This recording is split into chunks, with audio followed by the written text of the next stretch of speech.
he dislikes women. He likes to disfigure women, and it was just purely greed. And I think he took the sort of he liked to think he was God. Yeah.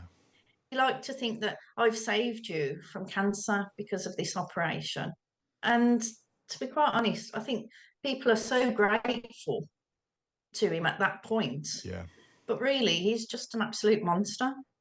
And if, And he's really disfigured me.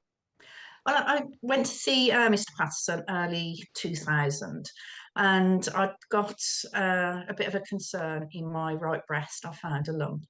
So I went, had my operation, came round from that, and realised he'd operated on both left and right breast. And I didn't even know that there was any issue with my right breast, with my left breast.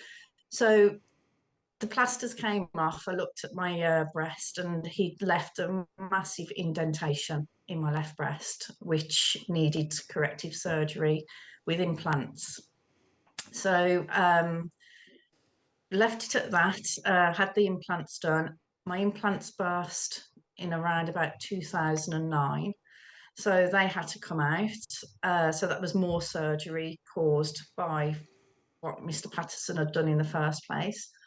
And then later on, around about 2010, I noticed that I got another lump in my right side. So I went private this time and saw Mr. Patterson at a private hospital. He checked the lump. He said, you know, we should take it out. So I opted to have that taken out.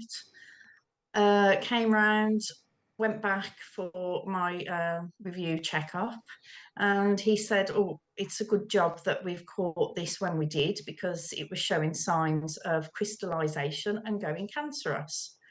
So as soon as the word cancer is mentioned, it's yeah, your life seems to just go yeah, of into some course. sort of turmoil. And he left. I went for my routine appointment. I left with having some cancer drugs to take to stop anything happening. But I was unhappy when I left. I just thought I could still feel something in my breast, and I thought that there was still something there. So I went back to my GP. I was most upset at the time. They sent me back to the hospital. I had scans. I went to the NHS hospital. They'd done a scan. They said it was scar tissue. But by this point, I was really upset, and I just wouldn't accept what they were telling me. So I went back again to the hospital another two times. And on the third time, the consultant said to me, you know, what makes me think that this is anything other than scar tissue? And I explained what I had said to me at the private hospital. And they said that they would request the notes to see why I've got that impression. I thought with all the cutbacks in the NHS, they were just trying to get rid of me. And, you know, you pay to go private, these private doctors know more. And within a couple of weeks, I think I received a note from the private hospital to say that Mr. Patterson was no longer my consultant. And I honestly thought he'd just retired. And then presumably And the then it story wasn't long broke. after that, I think, that the news broke. Yeah, it did. And so how did you feel? I mean, do you even know now what his motivation was? Was it just, I mean, what was he trying to do? Do you have any understanding of that? I just think with what he's done, it was just absolutely pure greed. I just think my personal opinion on the man is that he dislikes women. He likes to disfigure women, and it was just purely greed.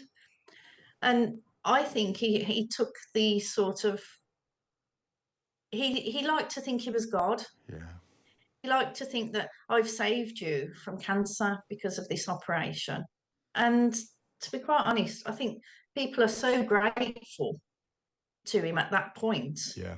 But really, he's just an absolute monster. And if, And he's really disfigured me. And have you been compensated, and how do you feel psychologically? Psychologically, I don't know whether that will ever recover properly. I'm better than I was, but I still don't like how I look, and I don't think I ever will. But it's getting better. I'm putting it behind me. There's not a great deal I can do about it. He's been sentenced. I don't think he should ever get out for what he's done to people. But this is how it is. I can't change what's happened. No. Well, you're very brave to talk about it, and bless you for doing that. Thank you for sharing your experience, Cheryl. That's Cheryl Iommi. Thank you. Really shocking account of what Ian Patterson, the surgeon, did to her.